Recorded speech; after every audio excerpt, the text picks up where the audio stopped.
नमस्कार दोस्तों, आज हम बात करेंगे बैटरी क्या होती है और बैटरी को कैसे कैसे जोड़ा जाता है।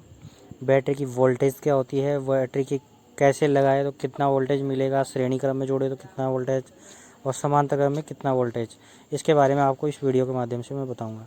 तो जब तक अगर आपने हमारे इलेक्ट्रिशियन स्किल्स यूट्यूब चैनल को सब्सक्राइब नहीं किया है तो प्लीज़ हमारे इस इलेक्ट्रिशियन स्किल्स यूट्यूब चैनल को सब्सक्राइब करके बेल आइकन ज़रूर प्रेस कर लें ताकि आपको प्रत्येक वीडियो का नोटिफिकेशन मिल सके। तो दोस्तों, बैटरी जो होती है वो क्या होती है।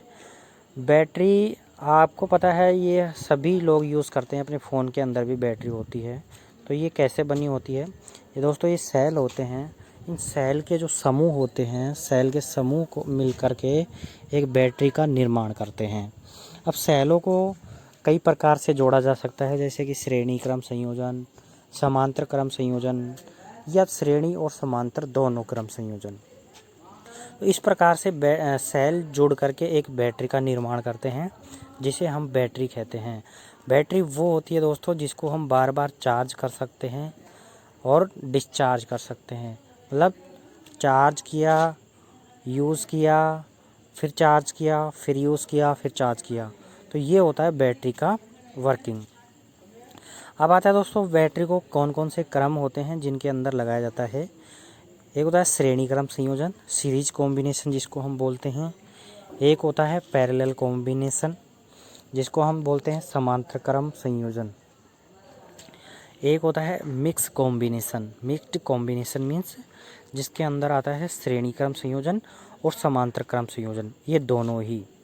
तो दोस्तों, श्रेणी क्रम संयोजन जो होता है उसके अंदर क्या होता है, कितनी वोल्टेज मिलती है, कितना करंट मिलता है, इसकी जानकारी हम इस वीडियो के माध्यम से सीखेंगे। तो सबसे पहले आता है सीरीज कॉम्बिनेशन। अभी आप देखेंगे इसके अंदर 4 सेल लगे हुए हैं, 1 2 3 4। ये चारों के चारों सेल जो हैं दोस्तों वो अलग अलग वोल्टेज के नहीं है, एक समान वोल्टेज के हैं। और इनकी जो वोल्टेज है वो है एक सेल की 1.5 वोल्टेज। और हम इनको श्रेणी क्रम में जैसे जोड़ देते हैं तो हमें आउटपुट में टोटल 6 वोल्टेज मिलता है दोस्तों। पर जो सेल जो हम श्रेणी क्रम में जोड़ते हैं सीरीज कॉम्बिनेशन में, उसमें एक सेल 1.5 का है, दूसरा 1.5 का है, तीसरा भी 1.5 का है और चौथा भी 1.5 का है।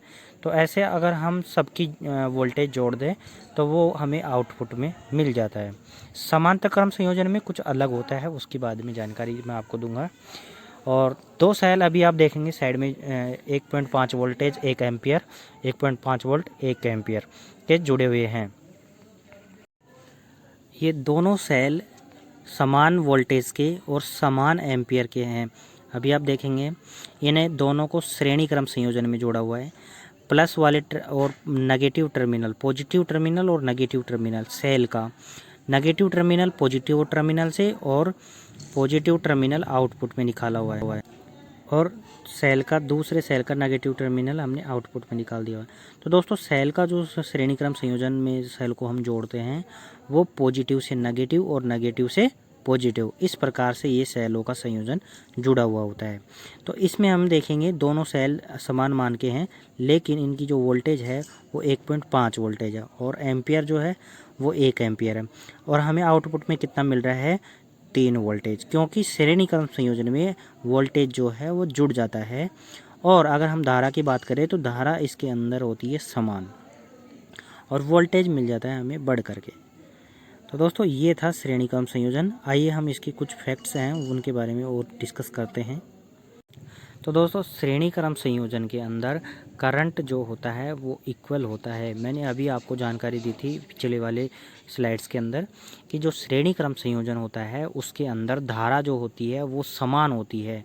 धारा एक ही तार होता है, मतलब जाने का रास्ता जो है, धारा को बहने की जो दिशा है वो केवल एक ही होती है, इसलिए वो धारा उसके अंदर समान होती है।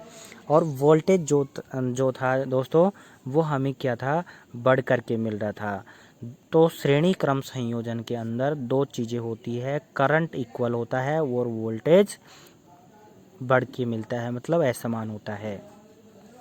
तो दोस्तों हमने इसके अंदर देखा था जो वोल्टेज है वो हमें बढ़ के मिल रहा है और जो धारा है वो समान है। 1 एम्पीयर धारा बह रही है तो वो धारा हमें समान मिल रही है। अब बात करते हैं पैरेलल कॉम्बिनेशन की। पैरेलल कॉम्बिनेशन के अंदर क्या होता है दोस्तों, श्रेणी क्रम संयोजन से कुछ अलग होता है। श्रेणी क्रम संयोजन के अंदर दोस्तों क्या था कि पॉजिटिव टर्मिनल नेगेटिव टर्मिनल से जुड़ा हुआ था और नेगेटिव टर्मिनल सेल के पॉजिटिव दूसरे सेल के पॉजिटिव टर्मिनल से जुड़ा हुआ था। श्रेणी क्रम संयोजन में अलग था और समांतर क्रम संयोजन में अलग होता है। तो समांतर क्रम संयोजन में क्या होता है दोस्तों, इसको हम इस पिक्चर के माध्यम से क्लियर करते हैं कि 4 सेल हैं जिनके ऊपर वाले टर्मिनल पॉजिटिव टर्मिनल है, नीचे वाले टर्मिनल नेगेटिव टर्मिनल है।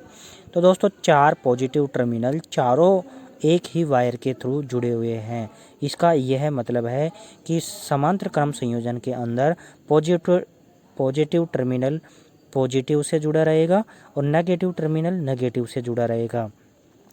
तो इसलिए प्रत्येक सेल अगर समांतर क्रम में एक सेल 1.5 वोल्टेज का है तो दूसरा सेल भी हमें 1.5 वोल्टेज का ही यूज़ करना है, तीसरा भी और चौथा भी। तो समांतर क्रम संयोजन में कोई भी सेल जोड़ने से पहले उनकी आउटपुट वोल्टेज चेक कर लेनी चाहिए कि ये सेल इतने ही वोल्टेज का है या अलग है।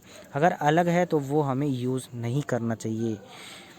तो दोस्तों समांतर क्रम संयोजन में हमने ये सीखा है कि इसको कैसे लगाया जाता है और श्रेणी क्रम संयोजन में सेल को कैसे जोड़ा जाता है। समांतर क्रम संयोजन के अंदर हमने एक चीज़ देखी है कि जो 1.5 वोल्टेज का एक सेल है तो आउटपुट में भी हमें 1.5 वोल्टेज ही मिलता है, क्योंकि दोस्तों इसके अंदर जो सेल होते हैं उसकी जो करंट रेटिंग है वो बढ़ जाती है, लेकिन वोल्टेज जो होते हैं वो हमें समान मिलते हैं। और सेलों का संयोजन भी श्रेणी क्रम संयोजन से कुछ अलग रहता है। तो एक चीज़ दोस्तों आपको विशेष ध्यान रखनी है, श्रेणी क्रम संयोजन और समांतर क्रम संयोजन में अगर हमें वोल्टेज समान चाहिए तो हम समांतर क्रम संयोजन करेंगे, अगर हमें वोल्टेज बढ़ा करके चाहिए तो हम श्रेणी क्रम संयोजन को चुनेंगे। अब आता है दोस्तों समांतर क्रम संयोजन के अंदर क्या चीज़ें कॉमन रहती है और क्या चीज़ें कॉमन नहीं रहती है। तो समांतर क्रम संयोजन के अंदर हमने एक चीज़ देखा था दोस्तों, जो सेल की करंट रेटिंग थी वो हमें बढ़ करके मिल रही थी, लेकिन जो हमें वोल्टेज मिल रहा था आउटपुट में वो तो हमें कितना मिल रहा था जितना एक सेल का था। तो दोस्तों एक चीज़ विशेष ध्यान इससे हमने सीखा है कि अगर हमें वोल्टेज बढ़ाना है तो हम श्रेणी क्रम संयोजन करेंगे, अगर वोल्टेज हमें समान रखना है, वोल्टेज ज़्यादा नहीं चाहिए तो हमें समांतर क्रम संयोजन चुनेंगे। अब आता है दोस्तों मिक्स कॉम्बिनेशन। मिक्स्ड कॉम्बिनेशन के अंदर क्या होता है, जो हमने अभी सीखा है श्रेणी क्रम संयोजन और समांतर क्रम संयोजन, दोनों का कॉम्बिनेशन जो होता है उसको बोलते हैं मिक्स्ड कॉम्बिनेशन। अब मिक्स्ड कॉम्बिनेशन के अंदर अभी आप एक इमेज देख रहे होंगे दोस्तों, इस इमेज के अंदर समांतर क्रम में और श्रेणी क्रम में दोनों तरह से सेल जुड़े हुए हैं। तो दोस्तों अगर अभी तक आपने हमारे इलेक्ट्रीशियन स्किल्स यूट्यूब चैनल को सब्सक्राइब नहीं किया है तो प्लीज़ सब्सक्राइब कर लें और बेल आइकन ज़रूर प्रेस कर लें ताकि आपको प्रत्येक वीडियो की जानकारी मिल सके। तो दोस्तों मिक्स्ड कॉम्बिनेशन में हमने ये देखा है कि इसके अंदर श्रेणी क्रम में भी सेल जुड़े हुए हैं और समांतर क्रम में भी सेल जुड़े हुए हैं। तो अभी आप देखेंगे इसमें 12 वोल्ट 7.5 एम्पियर के दो शुरू के जो दो सेल हैं वो दोनों के दोनों कौन से कॉम्बिनेशन में हैं दोस्तों, बोलिए समांतर क्रम संयोजन में।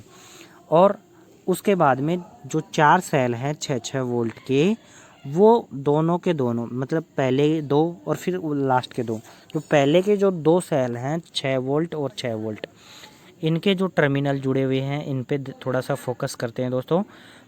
पॉजिटिव टर्मिनल के नीचे 6 लिखा हुआ है 6 वोल्ट, तो ये जो 6 वोल्ट लिखा हुआ है ये है नेगेटिव टर्मिनल और इसके जस्ट नीचे है पॉजिटिव टर्मिनल। तो ये जो कॉम्बिनेशन जुड़ा हुआ है ये है दोस्तों श्रेणी क्रम संयोजन। मैंने अभी आपको बताया था श्रेणी क्रम संयोजन के अंदर क्या होता है, वोल्टेज बढ़ जाती है लेकिन करंट समान रहता है। तो यहाँ पे इस ब्रांच की अगर हम वोल्टेज निकालें, आउटपुट वोल्टेज हमें इस ब्रांच की मिलेगी दोस्तों 12 वोल्टेज।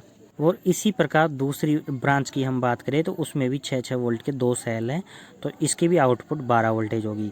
तो दोस्तों 12-12 वोल्ट के कितने सेल हो गए टोटल? 2 सेल तो पहले से ही जुड़े हुए थे और 2-2 सेल जो है 6-6 वोल्ट के 4 सेल ये श्रेणी क्रम संयोजन में जुड़ करके समांतर क्रम संयोजन में जुड़े हुए हैं। तो ये जो सारा मिक्सिंग है जिसमें श्रेणी क्रम संयोजन भी है और समांतर क्रम संयोजन भी है, तो इसी को बोलते हैं दोस्तों मिक्स्ड कॉम्बिनेशन।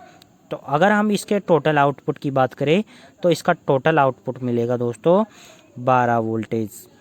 तो दोस्तों अगर आपको ये वीडियो या जानकारी अच्छी लगी है तो प्लीज़ इसे ज़रूर लाइक करें एवं अपने दोस्तों के साथ शेयर ज़रूर करें।